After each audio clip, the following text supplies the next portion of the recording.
ముందుగా సంక్షిప్త సమాచారం. హైదరాబాద్ జలసౌధలో మిషన్ కాకతీయ పనుల పురోగతిపై రాష్ట్ర భారీ నీటిపారుదల శాఖ మంత్రి తన్నీరు హరీష్ రావు ఉన్నత స్థాయి సమీక్షించారు. ఏ స్థాయిలోనూ అధికారులెవరూ అలసత్వం ప్రదర్శించవద్దని మంత్రి హరీష్ రావు సూచించారు. రంగారెడ్డి జిల్లా ఇబ్రహీంపట్నం, షాబాద్, నవాబుపేట మండలాలు సహా మహబూబ్ నగర్ జిల్లాలోని 3 మండలాల్లో చెరువు పనుల్లో జాప్యాన్ని ఎత్తిచూపారు. రెవెన్యూ సమస్యల పరిష్కారం కోసం ప్రత్యేక కసరత్తు చేయాలని ఆదేశించారు. మిషన్ కాకతీయ కోసం వేసిన నాణ్యత నియంత్రణ వ్యవస్థ బృందాల పనితీరుపై కూడా సమీక్షించారు. నియోజకవర్గానికో మినీ ట్యాంక్ బండ్ మంజూరు చేయాలని ప్రభుత్వం నిర్ణయించినా మహబూబ్ నగర్, ఖమ్మం జిల్లాల్లో ఒక్కొక్కటి మాత్రమే మంజూరయ్యాయి. మిగతా వాటి పరిస్థితి ఏంటని మంత్రి అధికారులను ప్రశ్నించారు.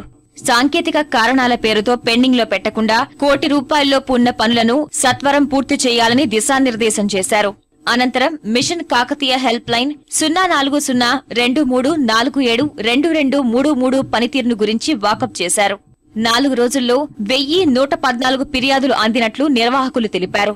చెరువుల పనుల జాప్యంపైనే అధిక ఫిర్యాదులు వచ్చినట్లు తెలుస్తోంది. 6 అధికారులుండి కూడా ఒక్క సమస్య పరిష్కరించకపోవడంపై మంత్రి ఆగ్రహం వ్యక్తం చేశారు. జిల్లా స్థాయిల్లో ఎస్సీ, ఈఈలు ఉండి ఏం చేస్తున్నారంటూ సీఈలను మందలించారు. నీటిపారుదల శాఖలో పనిచేస్తున్న అధికారులు, సిబ్బంది తమ పనితీరుపై స్వీయ మదింపు వేసుకోవాలని హరీష్ రావు సూచించారు.